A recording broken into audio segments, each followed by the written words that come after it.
یہ ایک بات اس گھرانے کی میں بتا دوں، حسن و حسین رضی اللہ عنہما چھوٹے ہیں، بچپن میں ہے، حضور پاک صلی اللہ علیہ وسلم گھر میں جاتے صرف ان کو دیکھنے کے لیے، حضرت فاطمہ کے گھر چلے آتے اور پوچھتے کہاں ہے میرا حسن، کہاں ہے میرا حسین، دونوں آتے، حضور اکرم صلی اللہ علیہ وسلم ایک بار دونوں کی کشتی کرا رہے ہیں، دونوں کی کشتی، طاقت آزمائی، بچوں کو ہم کشتی لڑاتے ہیں، رسول کریم صلی اللہ تعالیٰ علیہ وسلم دونوں کو کشتی لڑا رہے تھے، امام حسن بڑے ہیں، امام حسین چھوٹے ہیں، لیکن جب کشتی دونوں لڑ رہے تھے میرے آقا صلی اللہ علیہ وسلم امام حسن کی سائیڈ لے رہے تھے اور کہہ رہے تھے حسن حسین کو ادھر سے پکڑ لو، حسین کو ادھر سے پکڑ لو۔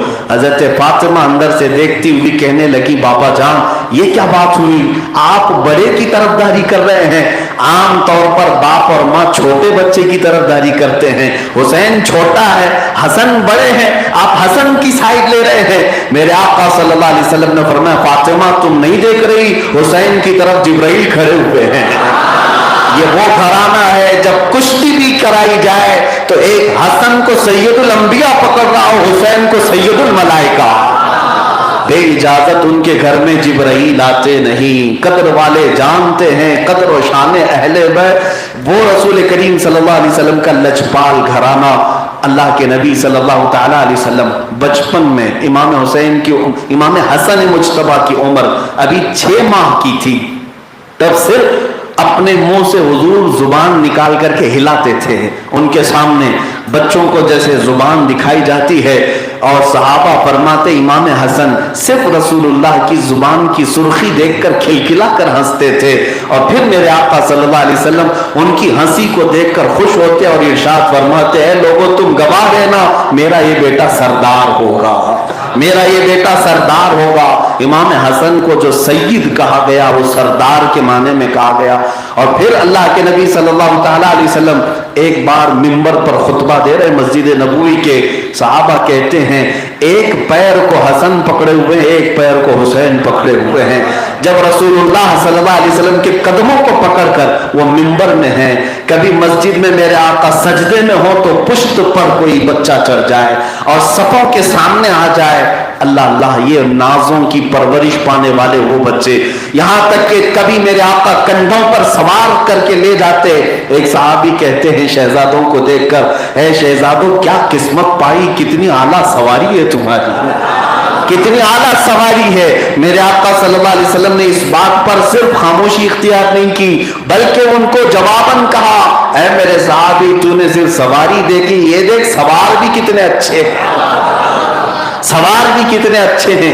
اس سے پتا چلا رسول پاک صلی اللہ علیہ وسلم کی منشا یہ تھی جب جب نبی کی تعریف کی جائے تو حسنین کی بھی تعریف کی جائے، اسی لیے درود اس وقت تک کمپلیٹ نہیں ہوتا جب تک آپ یہ نہیں کہتے اللہم صلی علی سیدنا محمد وعلی آل سیدنا محمد، جب تک آل کا ذکر نہیں کرو گے تو درود بھی کمپلیٹ نہیں ہوگا، کیونکہ میرے آقا کی منشا یہ ہے جب تم نبی کی تعریف کرو تو اہل بیت کی بھی تعریف کرو۔ عزیزان گرامی اس مقام کو سمجھو، امام شافعی رحمۃ اللہ تعالیٰ علیہ کے ہاں تو اور بھی بڑا سخت مسئلہ ہے، جو درود نہیں پڑھا، اہل بیت کا ذکر اس میں نہیں کیا، ان کے نزدیک نماز ہی نہیں ہوئی، فرض کا مقام ہے، نماز ہی نہیں ہوئی۔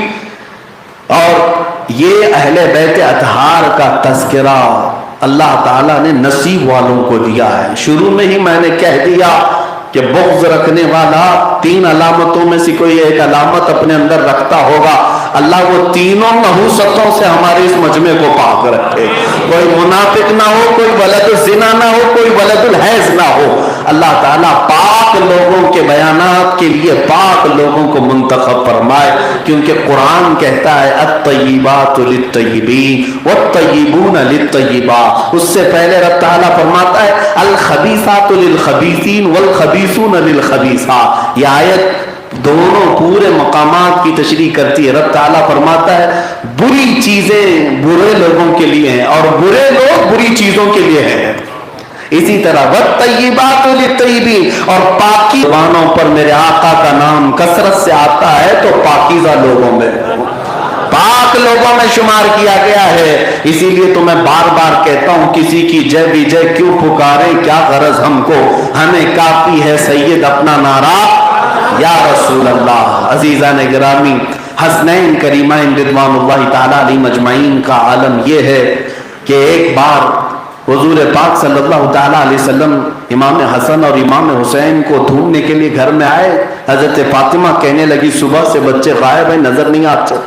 نبی پاک صلی اللہ تعالی علیہ وسلم خود باہر ڈھونڈنے کے لیے نکلے. ایک درخت کے نیچے دونوں شہزادے سوئے ہیں مدینے کے باہر, لیکن اس پر حیرت یہ ہے اللہ کے فرشتے ان پر اپنے پروں سے سایہ کیے ہوئے ہیں. یہ مقام اعلیٰ, یہ مقام رفیع رسول پاک صلی اللہ علیہ وسلم کے شہزادوں کا میں کیوں عرض کر رہا ہوں, توجہ چاہتا ہوں. امام حسین کو کبھی حضور گود میں لیتے تو آپ کی گردن مبارک کو اور رخساروں کو چومتے تو تھے لیکن سونگھتے بھی تھے. نبی پاک صلی اللہ علیہ وسلم سونگھتے تھے. بچوں کو سونگھا جاتا ہے کہ چوما جاتا ہے, بوسہ دیا جاتا ہے, بوسے لیتے ہیں, یہ پیار کی علامات میں سے. لیکن میرے آقا صلی اللہ علیہ وسلم ان کو سونگھتے تھے. صحابہ پوچھتے, میرے آقا فرماتے میں اسے کیوں نہ سونگھوں کہ یہ جنت کے پھولوں میں سے ایک عظیم پھول ہے, یہ میرے لیے ریحان ہے. ریحان جنت کے پھول کا نام ہے, جنت کے پھول کا نام ہے. اور اللہ کے نبی صلی اللہ علیہ وسلم امام حسین کو اور حسن کو کہتے یہ جنت کے ریحان پھولوں میں سے ہیں, خوشبو آتی ہے. نازوں کے پالے شہزادوں کے ٹکڑے کر دیے تھے. یقیناً وہ دنیا کے بدترین لوگوں میں سے ہیں, وہ بدترین مخلوق میں سے ہیں جو اللہ کے نبی صلی اللہ علیہ وسلم کی اہل بیت کی قدر نہیں پہچان سکے. عزیزان گرامی وقار, نبی پاک صلی اللہ علیہ وسلم کے گھرانے میں پرورش پانے والے حسنین کریمین, پرورش تو شروع کی رسول پاک کے گھر میں ہوئی, لیکن اتفاق ایسا ہے کہ اللہ کے نبی صلی اللہ علیہ وسلم کی وفات کے وقت یہ شہزادے چھوٹے تھے, 6 اور 7 سال کے قریب کے, اور ماں آپ کی ایسی تربیت دینے والی مشفق استادہ ہیں کہ ہر پل ہر لمحہ سیدہ کائنات نے ان کو قرآن پاک کی آیتیں پڑھ پڑھ کر لولیاں سنا کر دودھ پلایا تھا. اور ہمہ وقت حسنین کریمین کے دلوں میں خوف خدا پیدا کرتی تھیں اور انہیں فاقہ کشی سکھایا, جفا کشی سکھایا. 6 سال کی عمر میں بچوں کو سارے آداب و اخلاق دے دیے جو آج آپ برسوں میں نہیں سیکھ سکتے. بڑوں کے آداب, چھوٹوں کی شفقت, رحم دلی, سخاوت, صبر, رضا, ایثار, استقامت, ہر خصلت 6 سال کی عمر میں ماں نے دے دیا تھا. اور اتفاق یہ ہے میرے آقا صلی اللہ علیہ وسلم کے وصال کے, انتقال کے صرف 6 مہینے کے بعد سیدہ کائنات فاطمۃ الزہرا بھی وصال کر گئیں رضی اللہ عنہا. حضور پاک صلی اللہ علیہ وسلم کی حیدر کرام شیر خدا رضی اللہ تعالیٰ عنہ اور باپ کی تربیت میں وہ ایسا سائیکل ہو گئے, ایسے مضبوط ہو گئے کہ جب جوان ہوئے آپ اندازہ کریں کہ دونوں شہزادوں نے رسول اللہ سے حدیثیں بھی روایت کی. 6 سال کی عمر میں میرے آقا سے جو جو سنا تھا وہ سب اپنی جوانی میں صحابہ کو بیان بھی کیا. یہاں تک کہ امام حسن رضی اللہ تعالیٰ جب خطبہ دینے کے لیے کھڑے ہوتے اتنے فصیح و بلیغ انداز میں خطبہ دیتے کہ حضرت علی مرتضیٰ کرم اللہ وجہہ الکریم چھپ کر کے اپنے بیٹے کا خطبہ سننے کے لیے آتے اور پھر فرماتے حسن کے خطبے میں جو مٹھاس ہے وہ میں نے کہیں نہیں پائی. رسول اللہ صلی اللہ علیہ وسلم کے خطبوں کی شیرینی امام حسن نے لے لیا تھا. 6 سال کی عمر میں بچوں نے اپنے نانا سے سب لے لیا تھا. اور میرے آقا صلی اللہ علیہ وسلم کہ یہ شہزادوں کے متعلق اتفاق ہے بزرگوں کا کہ دونوں رسول اللہ کے ہم شبیہ ہیں. کس طرح سے؟ ناف سے لے کر سر تک امام حسن حضور کے مشابہ لگتے تھے اور ناف سے لے کر نیچے تک امام حسین رسول اللہ کے مشابہ تھے. اور ایک شہزادے نے حضور سے سرداری پالی, دوسرے نے شجاعت پائی ہے. دونوں نے میرے آقا صلی اللہ علیہ وسلم سے خوب خیرات لی ہیں, لیکن ان کی جوانیاں میرے عزیزوں ہمیشہ اہل بیت امتحانات سے گزارے گئے. بہت امتحانات سے گزارے گئے. وہ وقت بھی آیا جب حیدر کرار علی مرتضیٰ رضی اللہ تعالیٰ عنہ کا انتقال ہوا, شہادت ہوئی. آپ کو ایک خارجی ملعون نے نیزے سے مار کر کے کوفہ کی جامع مسجد میں شہید کر دیا 22 رمضان المبارک. تو یہاں آنے کے بعد اب خلافت کا مسئلہ شروع ہوا. حضرت ابو بکر صدیق, حضرت عمر فاروق رضی اللہ عنہما, حضرت عثمان, حضرت علی مرتضیٰ رضی اللہ عنہما, 4 خلفائے راشدین, سب کو پتا ہے, ہر سنی جانتا ہے. ان کا دور ختم ہونے کے قریب پھر حضرت علی رضی اللہ تعالیٰ عنہ کے بعد خلافت کا مسئلہ پیش آیا کہ کون خلیفہ ہوگا. اس وقت 3 جگہ سے آوازیں آئیں.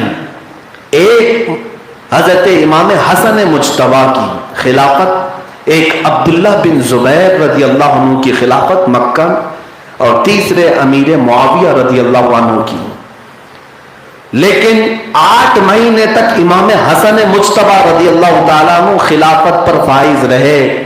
لوگوں نے آپ کے ہاتھ پر بیعت بھی کیا, لیکن جب امت میں انہوں نے اختلاف دیکھا تو امام حسن مجتبیٰ نے اپنے آپ کو خلافت سے دستبردار کر لیا. خود دمشق جا کر امیر معاویہ کے ساتھ صلح کی اور 2 بڑے فریق کو, 2 جماعتوں کو لڑنے سے بچا لیا, خلافت ان کے حوالے کر دیا. محبت کا سلسلہ چلتا رہا. 20 سال امیر معاویہ نے خلافت کی, لیکن اس کو ملوکیت کہا جاتا ہے. ملوکیت, کیونکہ میرے آقا صلی اللہ علیہ وسلم نے فرمایا تھا میرے بعد 30 سال تک خلافت ہوگی, اس کے بعد بادشاہت. اور اگر آپ کاؤنٹ کریں گے, حضرت ابو بکر صدیق رضی اللہ تعالیٰ عنہ 2.5 سال, حضرت عمر فاروق رضی اللہ تعالیٰ عنہ 10 سال, حضرت عثمان غنی رضی اللہ تعالیٰ عنہ 12 سال. کتنے ہوئے؟ 12, 10, 22 اور 2.5, 24. 24.5 کے بعد سیدنا علی مرتضیٰ رضی اللہ تعالیٰ عنہ کی جو خلافت قائم ہوئی وہ 4 سال 8 مہینے کے قریب تقریباً. یہ خلافت کے جو کاؤنٹنگ کریں گے آپ حضرت ابو بکر سے لے کر حضرت علی کی وفات تک تو 29 سال 4 مہینے ہوں گے. کتنے؟ 29 سال 4 مہینے. پھر امام حسن مجتبیٰ کی خلافت 8 مہینے چلی. 8 مہینے کے بعد آپ خلافت سے دستبردار ہو گئے. تو اب 8 مہینے کے بعد پورے ٹوٹل خلافت کے کتنے سال ہوئے؟ 30 سال ہو گئے. میرے آقا کا فرمان برحق ہے. اسی لیے اہل سنت و جماعت جہاں خلفائے راشدین 4 خلفائے راشدین کی خلافت مانتے ہیں, اسی طرح امام حسن مجتبیٰ کو بھی خلیفہ راشد 5واں کہا جاتا ہے. وہ بھی خلافت کے ان دنوں میں ہی آتے ہیں. پھر ان کے بعد امیر معاویہ رضی اللہ تعالیٰ عنہ کی خلافت چلی 20 سال تک. اور ان دنوں میں معاملات ٹھیک ٹھاک رہے, کوئی معاملات نہیں تھے. جو جنگیں ہوئی تھی وہ حضرت علی کرم اللہ وجہہ الکریم کے زمانے میں ہوئی, لیکن صلح صفائی کے بعد سب ختم ہوئی. ان جنگوں کا تذکرہ کرنا جائز نہیں. صحابہ اکرام کے آپسی مشاجرات اور اختلافات کو بیان کرنا یہ گمراہی کو دعوت دینا ہے. لوگ یہاں ناپ تول کریں گے کہ یہ جماعت حق پر تھی کہ وہ جماعت حق پر. دونوں جماعت میں صحابہ موجود ہیں. اس لیے اب حضرت امیر معاویہ رضی اللہ تعالیٰ عنہ کے انتقال کا وقت جب قریب آیا تو ایک جو بہت بڑا مسئلہ پیش آیا اور امت میں پہلا کام ہوا وہ یہ تھا کہ حضرت امیر معاویہ نے اپنے بیٹے یزید کو ولی